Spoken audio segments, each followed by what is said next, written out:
Thanks, Connor. Hello and welcome to this Intelligence Squared Plus debate with me, Manveen Rana.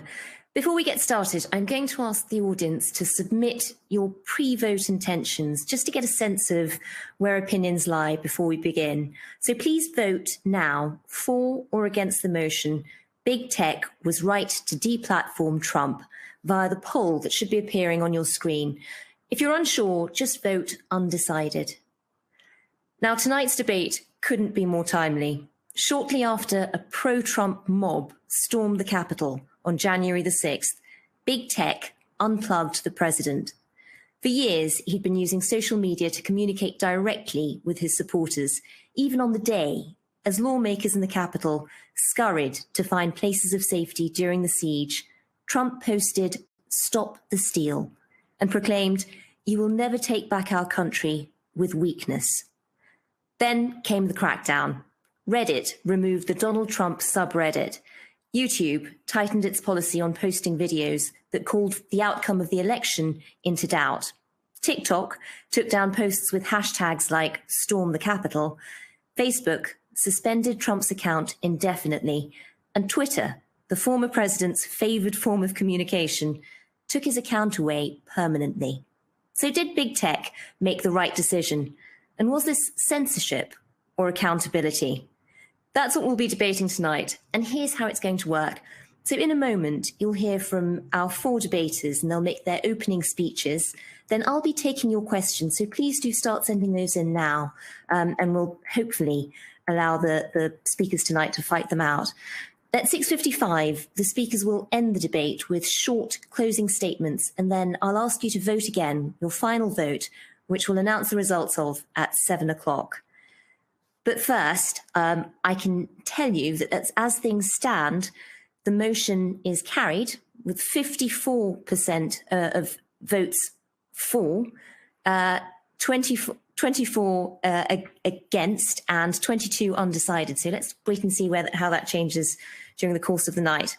But to begin with, I'm very, very pleased to be able to introduce our first speaker for the motion, Dr. Shola Mos-Shogbamimo.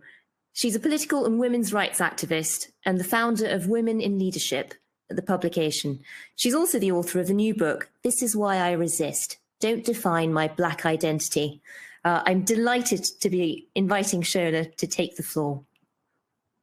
Hello, everybody. Let me first of all start by putting this forward, that to suggest that it was wrong to deplatform Trump is preposterous. Why? If we can agree that anybody who has extremist views, who has the power and influence to transform those extremist views into incite, into aggravating, into instigating, into motivating bigotry, hatred, that would affect the liberty and life of other people, should be deplatformed, then surely this is a moot point that we're discussing. Big Tech was right to deplatform Donald Trump. Now, let me start with this. When Donald Trump, I'm going to use Twitter as an example, when Donald Trump joined Twitter, he joined and signed up to the same terms and conditions that you and I did. He wasn't president of the United States at the time. Now, when he became the United States president, that came with privileges for him on social media, one of which was that his following shot up to 88 million, and that social media companies turned a blind eye to his deliberate disinformation campaign, to his divisive rhetoric, his use of bigoted, hateful language to cause division. That was one of his privileges. He knew it and he maximized it because as far as he was concerned, as president, nobody could touch him. So when people argue now that he's been deplatformed, I want to remind them with this, that it wasn't until the 4th year of his presidency that social media companies started to censor him. It didn't happen overnight, right? Twitter, for example, started to put links to his tweets to tell people that what he's stating is disputed and to give them the source to be able to get accurate information. That any one of us would think, that is a lesson. That is something telling us we need to behave. But not Donald Trump. You have to remember that Donald Trump's use of his Twitter account during his presidency was not in his capacity as Joe Blogs from down the road or Jane Doe over the corner, but it was in his capacity as president of the United States, and he abused the integrity of that office.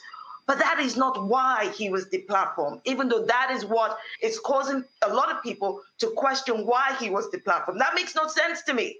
No president is above the law. He can't have different things applied to him. I think we must have this understanding, this distinction, that being president of the United States does not give him rights. It gave him privileges, and privileges can be taken away, especially when those privileges are used to incite domestic terrorism, as he did on the 6th of January, when his Trump-supporting mob invaded the Capitol building. Donald Trump's presence on social media should not be toxic, and neither should ours. That's the whole point of rule of law. That's the whole point of democracy, right? Now, today you might hear some arguments that suggest, well, big tech was acting like an arbitrary, power-drunk dictator in deplatforming Trump. I say that's wrong. There was cause and causation, and he clearly breached their terms and conditions. You might also hear arguments that, well, other world leaders have posted nefarious content. Why weren't they deplatformed? Excuse me, are you suggesting that because other world leaders have done something wrong, Donald Trump, who is more powerful, who is more influential, should not be deplatformed? I have no problem with Donald Trump being the first one to be deplatformed. And if that's going to set the right precedent so that other world leaders know that there is a certain level of decorum that is expected, that must be commensurate to the public office held, then I have no problem with that. They should be on notice. You might also hear arguments today that deplatforming Donald Trump is a threat to freedom of speech. Utter nonsense. Freedom of speech comes with accountability. Freedom of speech comes with responsibility. And the liberty to exercise that freedom of speech comes at a cost. We can't expect people like world leaders to do exactly what you and I are not allowed to do. That makes no sense whatsoever. By all means, let's have a discussion about regulating social media platforms. Yes, let's even have a whole conversation about the failure of social media companies to create healthy or navigate healthy conversations on social media. Heck yes. But it was right for social media platforms, a little too late, but right for them to ban Donald Trump, given the fact that he incited the mob to storm the building, and he was clearly also trying to overturn a fair and legitimate election, democratic election. Where are you going to draw the line? We have to draw the line somewhere. I have absolutely no qualms about the fact that a world leader like Donald Trump was held accountable for his actions and his words, because we have to think about the fact that we must continually send a message, a strong message of what kind of society we expect to live in. Twitter, Facebook, TikTok, Instagram, like any other provider of service, must do the right thing, like any other employer of labor must do the right thing. Are you telling me that if you and I had behaved the way Donald Trump did in our place of employment, we would not be fired or censured? Are you telling me that suppliers, those providers of services who in any way allowed that kind of behavior that Donald Trump did, would they not have been canceled like people like to use, or would they not have been an outrage? So let me finish up with this. We cannot try to hold social media companies to account about how they allowed Russia to infiltrate democratic elections in the US, or Russia to infiltrate the Brexit elections here in the United Kingdom, and so many other examples, and then tell them that they are wrong to deplatform Donald Trump. That's a contradiction in terms. Thank you. Shola, thank you so much for sharing your opinions there. Apologies for interrupting with the glass. We're just trying to keep everything to time tonight, so we're going to give the speakers 5 minutes each so that we can try and get as many questions in as possible. And I should just say, before we started, Shola did say, I'm a lawyer and I'm Nigerian. You're going to have to stop me. So apologies. I'll try not to be so rude all the way through. Thank you, Shola. And our first speaker against the motion tonight is Nadine Strossen. She's an American civil liberties activist who was president of the American Civil Liberties Union from February 1991 to October 2008. She was the first woman and the youngest person ever to lead the ACLU. And rather aptly, she's written a book entitled Hate, Why We Should Resist It with Free Speech, Not Censorship. Welcome, Nadine. Thank you so much, Manveen, and it's a delight to be making another appearance on this wonderful platform with such esteemed co-panelists. Now, of course, big tech had the legal right to deplatform Trump, but the question is whether they were right to do so. And the right answer to that question is no. No matter how well-intended this move might have been, when you consider its overall impact, it is bad for all of us individuals and also for democracy. Yes, Donald Trump was a threat to free speech and democracy, and he may well continue to be, but Mark Zuckerberg and Jack Dorsey pose even bigger threats. After all, Trump's power was subject to both constitutional and political checks. But the tech titans wield monopolistic power over both the economic marketplace and the marketplace of ideas without any such checks. I'm going to quote one key expert who decried what he called the dangerous precedent of the Trump deplatforming decision involving the unchecked power of an individual or corporation over the global public conversation. As he explained, quote, the check on platforms' power had been that a specific service like Twitter is one small part of the larger public conversation happening across the internet. But this concept was challenged when some foundational internet tool providers also decided not to host what they found dangerous. This critic also noted yet another anti-democratic impact of these deplatforming actions, namely, they fuel polarization. Quote, they fragment the public conversation. They divide us. They limit the potential for clarification, redemption, and learning. Who is this expert critic of the Trump deplatforming whom I've been quoting? None other than Twitter CEO Jack Dorsey. And critiques have also come from experts all across the political and ideological spectrum. For example, here's what my organization, the ACLU, said. We understand the desire to suspend Trump, but it should concern everyone when these companies wield the unchecked power to remove people from platforms that have become indispensable for the speech of billions. President Trump can turn to his press team or Fox News to communicate with the public, but others will not have that luxury, including many Black, brown, and LGBTQ activists who have been censored by social media companies.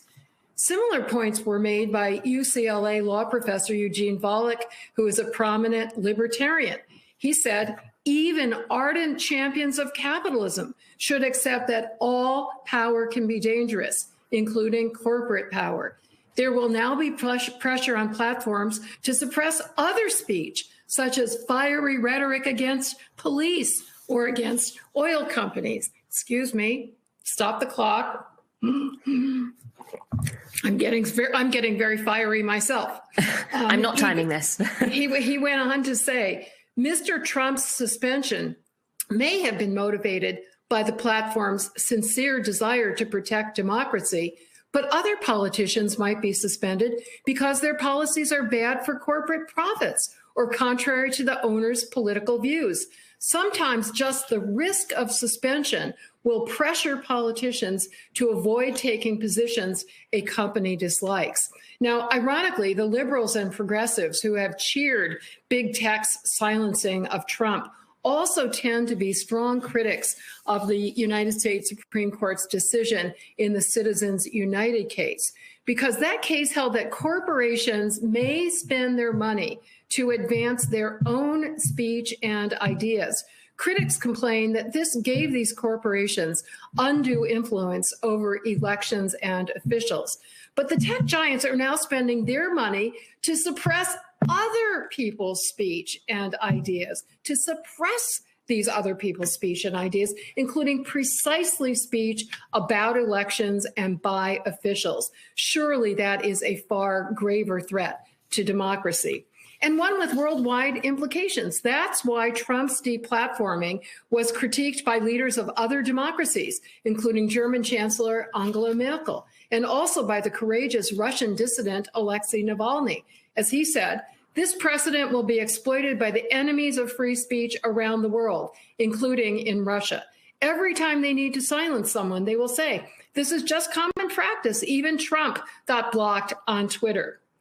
Trump's deplatforming endangers free speech for all the rest of us, not only through its precedential impact, but also directly. As the U.S. Supreme Court has recognized, freedom of speech entails the right to receive information and ideas, as well as to convey them. In our democracy, where we the people, to quote the opening words of the U.S. Constitution, we the people wield sovereign power, it's essential that we hear from officials precisely so we can hold them accountable, including so we can refute and critique their ideas and vote against them. In my closing moments, I will make just one more point, which is that surveys indicate that a significant factor in Trump's election loss was precisely his incendiary tweets, which moved many prior supporters to vote against him. So especially those who oppose Trump's policies, certainly including yours truly, have a reason to vote no on this motion. Thank you.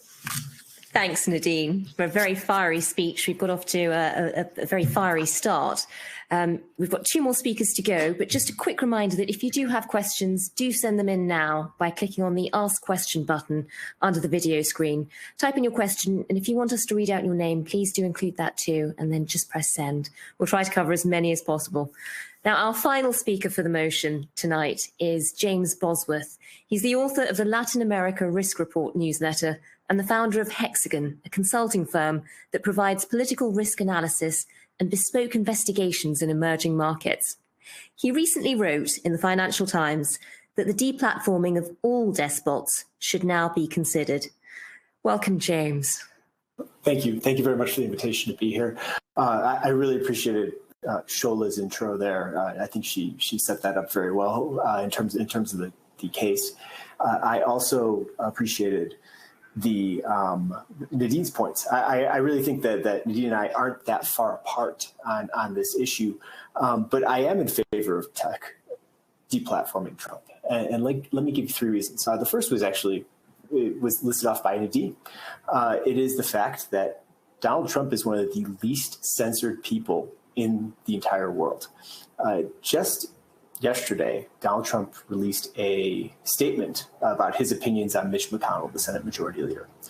And in the last 24 hours, his statement on Twitter has gotten more retweets and likes than I have in my entire 11 years on the platform.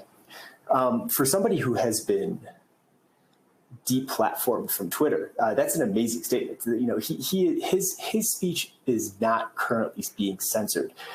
He can very easily, if he were to announce that 1 hour from now he will give a press conference, there would be over a dozen cameras pointed there, and everything he said would be disassembled by the newspapers and the cable news programs.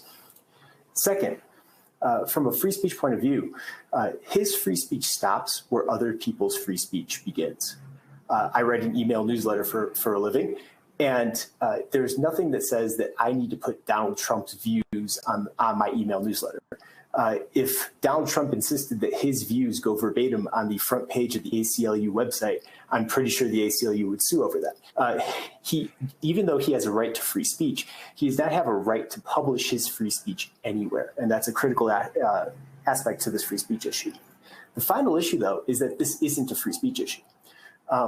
Donald Trump, when he was deplatformed, he was not deplatformed because he was debating tax policy. He was not deplatformed because he has views on abortion or climate change that people disagree with. Donald Trump was deplatformed because he was in the process of committing a crime. And that's an important aspect to this. If you go on Twitter or Facebook or Telegram or pick your social media platform, and you decide that you are going to, say, traffic drugs, and you want to organize a drug trafficking operation, you can't do that. You can't post child pornography. That's a crime. You're not allowed to say, if I write something in my newsletter, you're not allowed to make a threat against me. You can't say, I'm going to kidnap and kill James Bosworth for what he wrote today. If the head of ISIS were on Twitter and were to write, hey, I think that we should go bomb X, or we should go send people, or I encourage all of my followers to go stab people on a bridge in London, they would be deplatformed for very good reasons. And when Donald Trump incited his followers to riot and incited them to go to the Capitol building and 5 people died, that wasn't an act of speech. It wasn't political speech that he was making. That was a commission of a crime. It was the organization of a crime. He was not deplatformed for his points of view. He was deplatformed for committing a crime. And I think that's a very important aspect to this. Ultimately, this is not a free speech issue for him. This is how he was acting. And there is a legal liability and a moral responsibility that tech platforms have to prevent the commissions of crimes, particularly those that cause violence against people around the world. So I did write the Financial Times op-ed on the fact that this sets a precedent for other world leaders to be deplatformed. And I do think that that's going to happen. Right after I wrote that op-ed, you saw that the National Assembly in Venezuela, that is not recognized by most of the EU nor the US government, did get deplatformed. Several terrorist organizations have been deplatformed since. They are in the process of going against people who are being deplatformed because they're committing crimes against democracy, crimes against human rights, or they're in the commission of some other violent crime that causes damage in the real world. And taking care of preventing violence in the real world is more important in many ways than dealing with the fact that somebody may feel censored. People can debate their political views all they want, but as soon as they get into the incitement of violence, that's no longer a freedom of speech issue. So thank you very much. Thanks, James. Our final speaker against the motion tonight is Freddie Sayers. He's the executive editor of the online news outlet Unheard, where he presents the online video program and podcast Lockdown TV. He was the founder and CEO of Politics Home and former editor-in-chief of YouGov. Freddie. Thank you, Manveen, and thanks to all the excellent speakers for such good ideas. I guess I want to take advantage of my position here as the last speaker to try to position this whole controversy in a bit of a broader context. I'm genuinely frightened by the political situation at the moment. I think this past year has probably been politically the most frightening year of my whole life. It feels not just like politics as normal, it feels like the whole foundations of our liberal way of life are suddenly up for grabs. And right now, the Trump era has barely been gone a month, but suddenly it's starting to feel like the biggest threat to liberalism comes not from the Proud Boys or from Donald Trump, but from a progressive establishment that is reasserting itself alongside its enforcement arm, big tech. So I use the L word there, liberal, and that's a famously annoying word that means all sorts of different things. So let me try and define it quickly. I'm not talking about liberalism in the contemporary American sense of left-leaning, and nor am I actually talking about so-called classical liberalism in the way that conservatives tend to use it to mean economic freedom and limited government. I mean the whole ground on which our political argument takes place, left and right. The way of organizing our society that grew out of the Enlightenment, in which basically we try to balance competing interests and worldviews instead of letting one rule them all. It's a way of holding off a world in which the strongest rule and everyone else then lives in a tyranny. So that's the achievement of liberalism. Some might call it the greatest achievement of humankind. And it's a framework that should be stronger than any one power within it. One great example, of course, is the American Constitution, with its very meticulous distribution of powers, a classic product of Enlightenment thinking. But it also involves a commitment to institutions, to pluralism, to protection of minorities, an instinct to curtail powers before they become too great. It's a really delicate balance that at its best should bring about civility and tolerance for dissent. So this isn't a matter of left or right. Until very recently, both sides of the political aisle would have agreed to pretty much everything I've said, I think. At its heart is the principle of allowing people you don't like, even people you hate or fear, to exist, to speak, and to be part of the same society as you are. And it requires a certain confidence for it to work. So fast forward to 2021, what is terrifying me about this moment is that that whole confidence in our underlying liberal settlement seems to have disappeared. We suddenly find ourselves much, much closer to the brute application of winner-takes-all force. And that, to me, is what the decision to ban Donald Trump from social media is really about. Of course, progressives will say that that loss of confidence in the liberal settlement is the fault of Donald Trump. It was his chipping away at norms, his lack of respect for institutions, his despotic language, trying to defy the election result. All these things destroyed that confidence. But frankly, it's an argument for another day, whether it originated with him or not. The important thing is it didn't succeed. Despite all that fear and all those columns we read about how he was going to overthrow the Constitution, Donald Trump received zero serious support from the judiciary, even from the Supreme Court that he had helped to fill. No Republican governor in key states attempted to fiddle the result or get their electors to send a different vote to the Electoral College. The violent mob we've heard about that stormed the Capitol consisted of a few hundred people, many of them performing for social media.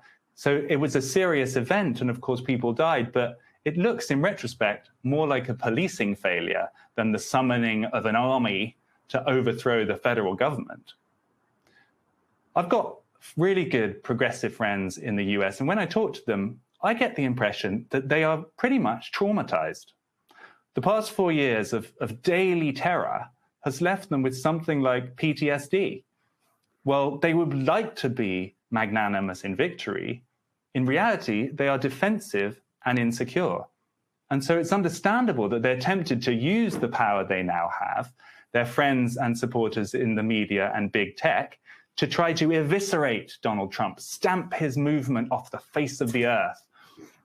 But by going down this path, they are, of course, granting the greatest corporate power in history, big tech, even more supragovernmental power than it had.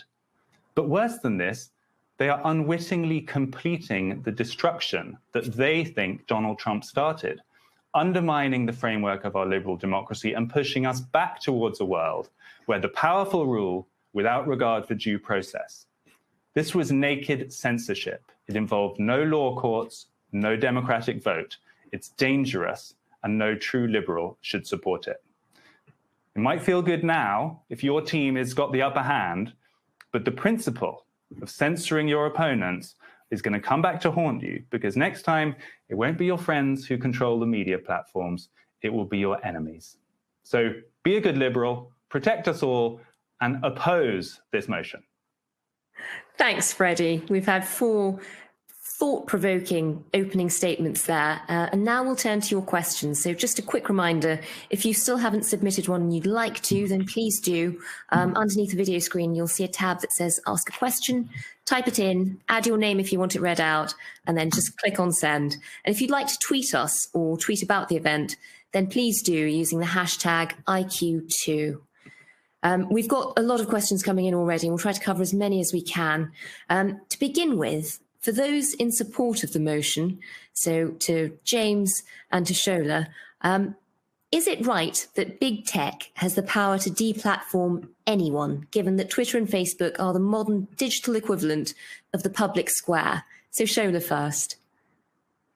I touched on this when I first started my opening statement. I said, if we all agree that extremist views that can transform words into action, like Donald Trump did by inciting people to commit domestic terrorism, if we can all agree that that's bad and such behavior is unacceptable, then yes, if you and I do it, absolutely we should be deplatformed, because that is not a difference of opinion. That is not us engaging in discourse. That is you actually, like James said, committing a crime, and we should not support that. And can I just add that this was a point that my very learned colleagues, Nadine and Freddie, spoke to, which is, it being a threat to our freedom of speech. I cannot believe we've gotten to a day where Donald Trump is being used to defend our freedom of speech. That's not right. Accountability must hold. Responsibility must hold. And he committed a crime, which is why he was deplatformed, not because he had a difference of opinion. Okay, so people, let me just finish off with this, because James Baldwin said it best. He said, we can disagree and still love each other, unless your disagreement is rooted in my oppression, in the denial of my humanity and my right to exist. And what Donald Trump did, his actions, his words that incited all of that mob-like, terrorism, what it did was rooted in other people's oppression. It was rooted in denying others their humanity. So those who were present there, 5 people died, and so many numerous injuries. That is what he did. That is why it's right that he was deplatformed. Freddie, you had your hand up there. Did you want to come in? I was just going to say, both Shola and James have said this point that it was a crime. If it's a crime, it should be prosecuted in the law courts. We do not want crimes being judged by Mark Zuckerberg or Jack Dorsey or any of these guys. So let's have that principle. If it's legal, it's allowed. If it's illegal, it should be prosecuted in the courts. I agree with with that all too. due respect, I did touch on this point earlier where I said, yes, by all means, let's have a conversation about the failure of social media companies to navigate healthy conversations whereby any kind of criminal language that is being used, but they did not act like courts. Neither did they act like an arbitrary power-drunk dictator. What they did was no different from an employer. If you, Freddie, or I did what Donald Trump did in inciting that kind of behavior and conduct, we would be fired. And that is not for a court to decide. That's for an employer to decide. And that is right. Nadine, you've got your hand up. I think the question, with all due respect, I don't think we're quite answering the question. Wasn't the question, do you agree that the big tech should have the power to censor all of us? Right? It was getting beyond Donald Trump. And that is the very issue that Freddie and I were stressing, that this is not a one-off. Once they have censored kicked off their platform, the most powerful person in the world, they are and probably for political reasons, by the way, many analysts are saying that it's not a coincidence that they waited until his loss was certified, until the Senate was clearly in Democratic hands. This is a power that has probably been wielded for political opportunism reasons, is going to be wielded again for business opportunism reasons. And those of us who are advocating for law reform, for minority rights, are never going to have the upper hand in that kind of lawless absence of due process approach. James, going back to this question of is it right for tech to be able to deplatform? In your FT article, you said all despots should be. How do you ensure that it's not just the despots who are? Is this a terrifying power we're handing over to tech? We should be. Right. So let me address first off the point that was made about crime should be dealt with in court. I agree. And I do think that in the coming months, we're going to see Donald Trump face both criminal and civil charges over the incitement of violence. At the time that the crime was occurring, we don't wait for the judge and the jury to decide on guilt before the police officers roll in and stop the crime from happening. Stopping him in the process as 5 people were dying in the Capitol was a really important thing. We shouldn't rely on big tech companies to be these police forces, but we are in an awkward position with how Twitter and Facebook act. To the question of can big tech companies just deplatform anybody? First off, Facebook and Twitter are the easy questions in this. The answer is yes. And really, Facebook and Twitter don't matter that much. There are plenty of other places that people can publish online. They're the least important aspect of our technology infrastructure. I'm sure they don't want to hear that, but that's true. I do worry about AWS pulling the servers from Parler. I agreed with their decision, but when you look at what actually forms the backbone of the internet, something like preventing DDoS attacks or providing some of the basic web servers online, the DNS servers, if you go that far back, there are basic web infrastructure that we should have more regulation to. So should Trump be deplatformed from Twitter? Yes, absolutely. That's the easy question in all this, because he still has plenty of free speech rights. When you get to some of the backbone issues, you start to get in a more difficult and more controversial area. And in that case, I do think that there needs to be some level of regulation, and we should have a more careful understanding of areas where private sector and public sector things overlap, because that backbone of the internet should be more of a public sector thing than controlled completely by the private sector. I'm going to move on to another question from the audience, and they are fantastically balanced. We had a question for those who were proposing the motion a minute ago. Now we've got one for those who are opposing it. And the question asks, under what circumstances, if any, would it be correct to deplatform Trump? And Freddie, I'm going to go to you first. So I'm not a sort of free speech absolutist, and I know some people are who would say that one should never censor things. I think if a threshold is reached where direct harm is imminent, or where there is actually a clear crime taking place and that's certified in a law court, people should be censored. I think that is reasonable. But I think it should be a very high bar, and we should really make sure that it meets those conditions. And I do think elected representatives, and in this case, the democratically elected president of the United States still in office, the bar should, if anything, be even higher, because it's a weird old world where Mark Zuckerberg decides over the president what he's allowed to say or not. So I do think there are scenarios, but we should be very, very vigilant and make sure that they are met. But for example, with January the 6th, when there was an imminent threat, when this did seem to be inciting violence, is it right to put a stop to that then? I mean, for example, you do a podcast, I do a podcast. We would both, in our work, edit out things which were defamatory or things that people said which, would lead to a lawsuit, because the moment we publish them, we are responsible for those actions. Is it not right for online platforms to follow similar rules? We need to have a legal process here. So the incitement to violence claim has not been proven in the court of law. At that point, it's, as you say, in the media, we've had those things for decades. If something that's going to be defamatory is going to be published in a newspaper, a judge can issue an injunction and it will not be published the next morning.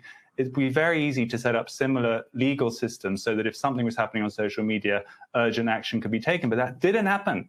What happened is, the guys at Facebook decided 2 weeks before a Democratic administration was coming in, who they needed to suck up to take the president off. And that is not a legal process, and that's not a good precedent for any of us. But that's not really how publishing works at the moment, just to be fair, just very, very quickly to follow this up. I mean, when we end up doing an awful lot of self-censoring, you wouldn't put out something which incited violence, not because the laws got involved, that gets involved later if you've accidentally put something out, you take that out yourself. Should there not be that responsibility somewhere in the system? I mean, I think I suspect, who knows inside the mind of Donald Trump, and I would be a braver person than me to speculate what goes on in there. But for the platform that's publishing it, I think it needs to be a legal process, and it wasn't that individual tweets were temporarily removed pending a legal process or something, and maybe something like that should be allowed.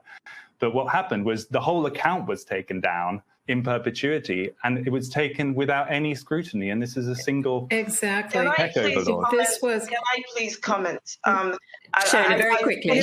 This question was to our side, by the way. It's coming back to you, I promise. Have a quick word. Before James did, so can I just quickly respond to Freddie, please?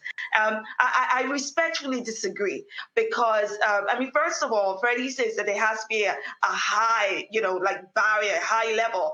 I kind of find that you're contradicting yourself, because I don't see a higher level or barrier than 5 people dying, police officers losing their lives, and injuries happening. I don't see a higher barrier than that. And when you say we have to wait for the law courts, we don't wait for the law courts to fire people for behavior that under the law is unacceptable, because inciting a crime is unacceptable. And there's nothing wrong in the way that it was done. And let's be clear here. You're suggesting, Freddie, that in that moment in time, the platform should have continued to be given to Donald Trump, and so that he can continue to use his power and influence to drive the madness that was possessing his supporters. And you fail to recognize that the social media companies like Twitter had put links on his tweets. They're trying to educate him that certain things that he was putting out was wrong. And he did that for a long time. But he did not take notice until that 6th of January when the riots happened. And you're saying that they have no power whatsoever. They should have no power whatsoever when they can see what is happening right before them. That they should say nothing, do nothing, because he's the president of the United States. He doesn't have rights as the president of the United States. He has privileges, and privileges can be taken away. Just like it can be taken away from you, Freddie, or from me if we had done something similar. As president, he does not have rights that are more important than you or me. I'm going to move on to Nadine. I have two basic points, although I disagree with a lot. But number one is that there would have been, we are not saying they should have done absolutely nothing. We're saying they did too much. They imposed what the law considers a prior restraint, completely blocking not only the then president of the United States from saying anything about any subject, including anything peaceful, including anything condemning the violence, rather than selectively after the fact punishing particular or saying they were going to punish particular statements. They thereby were depriving the rest of us of the opportunity to hear that expression, which is very important. It's very important for the voters, including those who vote against him. It's very important for law enforcement, a lot of whom are saying it's much harder for them to do their job of protecting us against extremists when they are kicked off this major platform, and now law enforcement has to deploy its resources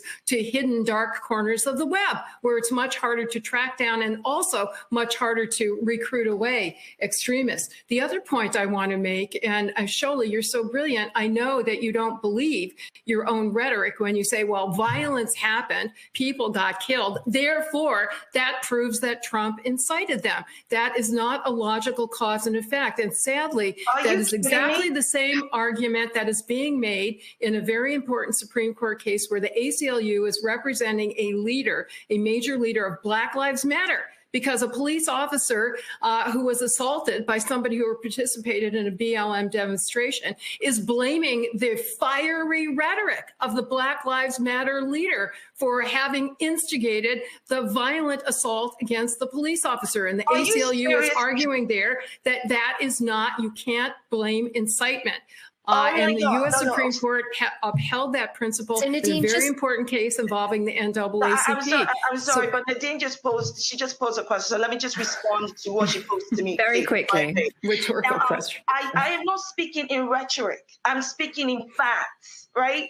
And you had the biggest bipartisan agreement in impeachment, U.S. impeachment history, that found that Donald Trump did incite that behavior. Anybody with eyes in their head or anyone who could understand what was happening knew that on that day he was inciting. And can I just say, can you please not use Black Lives Matter to defend his behavior? Because that's exactly what... Well, I'm terribly sorry. I'm telling you a fact, Shola. The power that you're advocating is being used against them right now as we speak. I'm going to interrupt you both. We're not talking about what I did. We're looking at the totality of the circumstances. And there is no denying that the behavior, conduct, and words of Donald Trump on the 6th of January incited his supporters. He said, go to Capitol building.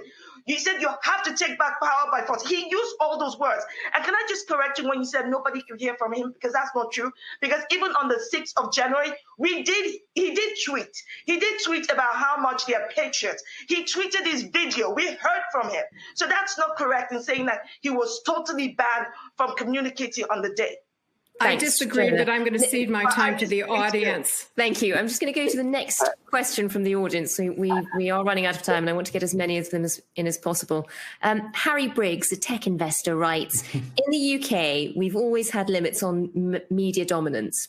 Isn't this situation just a symptom of the failure of regulators to limit the dominance of a few giant tech companies who now have a greater share of eyeballs than the entire newspaper industry? James, where do you stand on that? Is this a problem of regulation? No. I mean, there are aspects of regulation that I worry about. Like I said before, I worry about the backbone of the internet, the DNS system. I don't worry about Facebook and Twitter. Facebook and Twitter are the current hot thing, and 10 years from now, there will probably be new competitors in the space. I mean, the answer is things rotate up through pretty quickly. And Facebook and Twitter, while they are dominant at the moment because people go to them because they have a wide audience, and that's caused by a network effect and things that draw them, make us all addicted to Twitter in some way. That occurs, but it's not necessarily, there's nothing that says that all of our public debate needs to take place on Twitter or needs to take place on Facebook. There are plenty of competitors to these organizations. The fact that they, I worry about certain monopoly issues in technology. I don't worry about them as publishers. There are plenty of places to publish online. You can publish an email newsletter. You can put up a website. You can still put up a blog.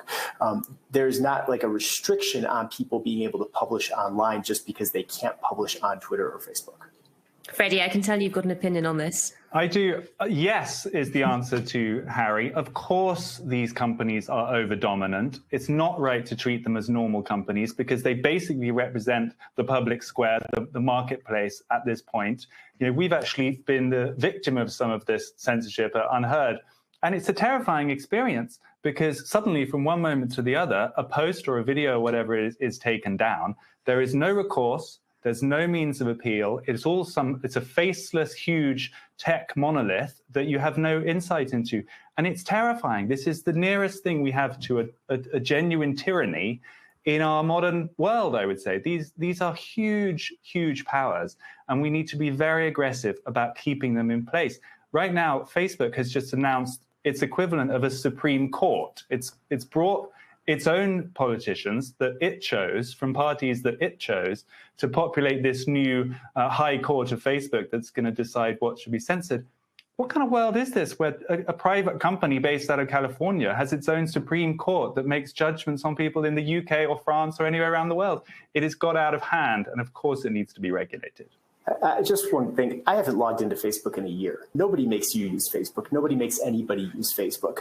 Well, 2.5 billion people do, but they do. But they choose to. They may not. And there's no reason that you have to get your information from Facebook. Nor is there a reason that you must be on that platform or must publish on that platform. There's plenty of options out there.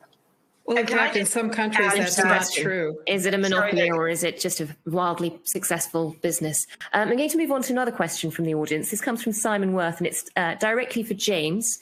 And he asks, who decides who is a despot? So, funny side story to this. When you write an op-ed for a newspaper, you don't actually choose the title of your op-ed. That's true. That's true. And I actually looked back, and in 15 years of writing online with my blog and my newsletter and my Twitter account, I have never used the word despot. It's not a word that I use. Is it a sentiment you agreed with? No. The term I used when I wrote the op-ed, it should be in there, is the Trump line. Which leaders have crossed the Trump line? Which leaders have actually done something that has threatened or caused violence in the real world? And I do think that there is it's not necessarily the same line in every country as it occurs, because every country has different circumstances as they occur. But there are leaders around the world who have sent their militaries into the legislature in order to threaten them. There are leaders in the world that have advocated for the genocide of other of ethnic minorities. Leaders that cross that Trump line, I think, should be deplatformed. There's a warning process. There's a process that goes by it. I'm not saying it should happen with the snap of the finger like Thanos, but I do think that there is a process that should occur for these leaders. I didn't choose the term despot nor dictator. Some of the leaders that are the most offensive online are leaders who are democratically elected, including Donald Trump. It's not necessarily a despot or not despot. It's leaders who actually incite violence online in particular that I was arguing for. We've got another question from the audience here, which is for the opposition. When you say that the legal system needs to get involved after the act occurs, if a terrorist organization was recruiting people through social media to bomb a particular area, do we allow the bombing to occur and let so many people die before pursuing legal action? Freddie, that I guess goes to you. I think it's very dangerous, because what happens is people reach to these comparisons like terrorism or these kind of extreme scenarios, which of course should be interrupted. And anyone who is in a heated political fight starts making that argument. And who draws the line? And Shola actually said, where do we draw the line? If one act is decided by a tech company is akin to terrorism or crosses the line, what's to stop the next one and the next one? And we go down a slippery slope. So I think, yes, I've said I'm not a free speech absolutist. There are scenarios where we do need to intervene, but the presumption should be that people are allowed to speak, and we should be more afraid, because the risk is greater of going down the road of censoring people than allowing people to speak.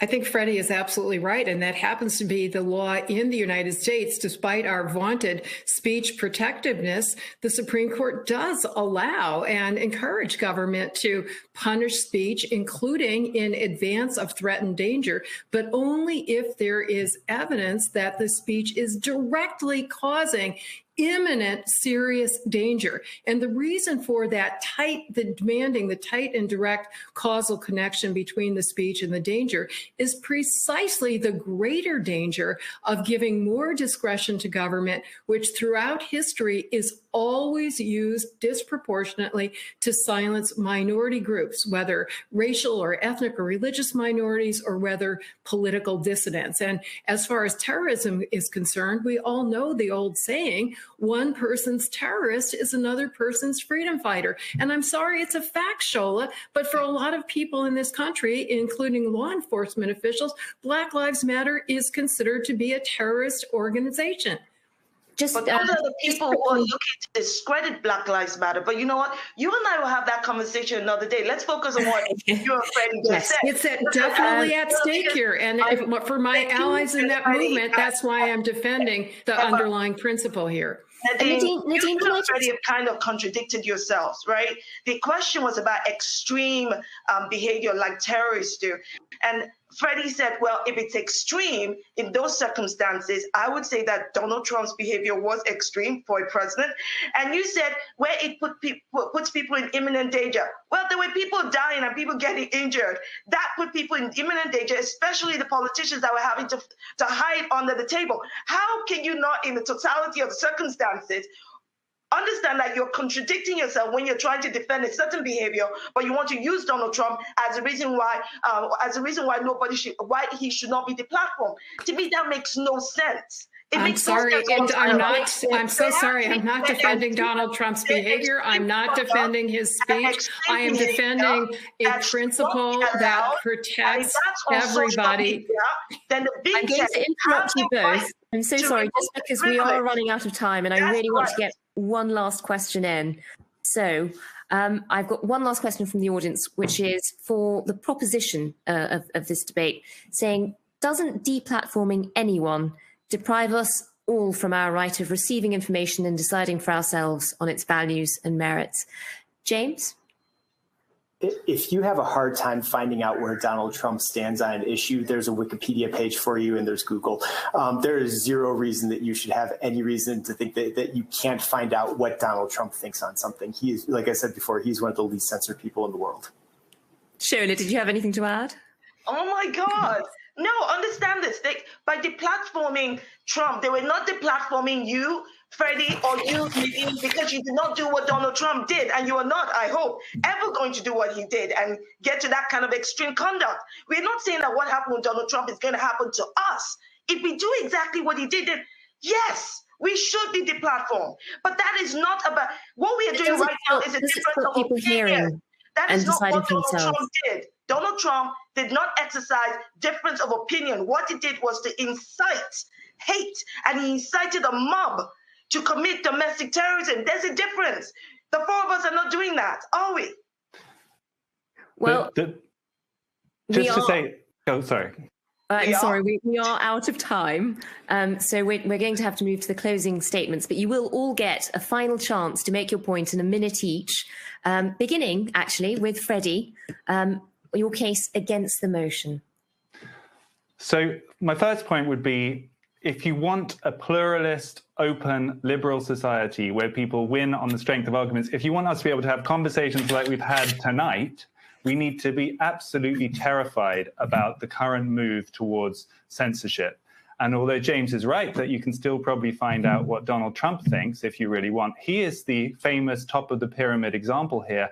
What is happening under the surface is a huge amount of things being labeled misinformation, things being removed, all of this arbitrarily decided by unelected, incredibly powerful big tech companies. So he is the symbolic head of this, and the effect is much, much bigger than that. And I think if we want to be able to live in a free world, we need to oppose this motion. Thanks, Freddie. James, your closing summary. I'm just going to use my final minute here to say that we've spent the last hour debating the potential deplatforming of Donald Trump. And it's absurd because there are several billion people in the world who are effectively deplatformed by either poverty or living under repressive regimes. And to the extent that I care about censorship, I care about the Venezuelan refugee here in Bogota who can't afford to get online. I care about the Uyghur Muslim in China who's forced to live under a repressive regime. Those are the censorship cases I worry about. In terms of Donald Trump, he had a giant platform, he had privilege, and he used it to commit a crime. And ultimately, deplatforming him was the right move. When we get to the actual censorship beneath the surface, as was just said, I do worry about those censorship issues, and we should too. But that's not what occurred with Donald Trump, and and the reason he should be deplatformed is exactly what he did. If other people did the same thing, they should be deplatformed as well. But otherwise, I mean, we should worry about censorship issues at those lower levels when they come about. Nadine, your closing statement. It is precisely, as I've been saying throughout, those other people who are going to be adversely affected and are being adversely affected that I have in mind, because the precedent that is set with respect to Donald Trump is entrenching the unchecked power of these companies to decide for any reason or for no reason to deplatform anybody. And that is what is really at stake here. Now, make no mistake about it. I abhor how Donald Trump has abused power and including his freedom of speech. I abhor his remarks. I think that I support the fact that there are criminal investigations and civil investigations, civil lawsuits. I think, quite frankly, under the appropriately strict test that the U.S. Supreme Court has adopted for incitement in cases that involved the National Association for the Advancement of Colored People, because their fiery rhetoric, which literally used violent imagery and violence did happen afterwards, the Supreme Court said, that's political speech. That's what we have in a democracy. People care very strongly about these issues. So I'm always looking at the implications for speech I strongly agree with and I think is the most vulnerable when I worry about the precedent that is set in Trump's case, especially when you consider what are the benefits. I mean, our opponents on this motion are the ones who keep saying, well, it hasn't silenced Trump. It hasn't made him go away. It hasn't made his supporters go away. So we're causing a lot of harm, including to speech of, by, and for those who are most marginalized and oppressed in our society, without getting any gain at all in terms of silencing extremists. So I say we should look for, and we must look for, more effective measures to counter the underlying hateful and extremist attitudes, and certainly to strongly investigate and punish, as fortunately is happening now in the United States, actual extremist and violent actions. Thanks, Nadine. And Shola, just very briefly in a minute, your summary. I will summarize with this. Let's not conflate any concerns we may have about the power of social media companies with doing the right thing, which was done in deplatforming Donald Trump from social media platforms after his insightful behavior and rhetoric and conduct. I think at the end of the day, there's lots of precedent to show that in every area of society, whether it's in employment or in other areas, when we behave in ways that cause that kind of insightful behavior, the kind of behavior that he did, that people are immediately either fired, suspended, that there is some consequence to that. So this is not about the powers of social media companies that we can have a conversation about. This is about what Donald Trump did to be deplatformed, and it was right to do so. And I'm not afraid of my freedom of speech being infringed in any way because Donald Trump was deplatformed. No, but I am happy to have a conversation about holding social media companies to account if they fail to navigate healthy conversations on social media, and about regulating social media companies. I think that is definitely a conversation we should have. Thanks, Shola, and thank you all for what has been a very passionate and an interesting debate. So thank you all for taking part. Now it's for the audience to decide. So please do vote now. Vote for or against the motion, Big Tech was right to deplatform Trump. You should be able to see the poll appearing on your screen. If you're still not sure, vote undecided. And just a quick reminder that when we began this event, before any of the speakers had spoken, we had a vote and 54% of the audience had voted for and 24% had voted against. And I can tell you now that that has changed quite dramatically. In the final vote, we've got 39% for and 53% against, with 8% undecided. Woo. Thank you all for taking part. Thank you for your questions from the audience. Thank you for sending in any comments, questions, and for voting and for listening. And thank you to all of our speakers tonight. It's been an absolute pleasure. And thank you very much to IQ Squared, for Intelligence Squared, for hosting this event. Many thanks, everybody. Thank you. Thank you. Thank you. Good decision.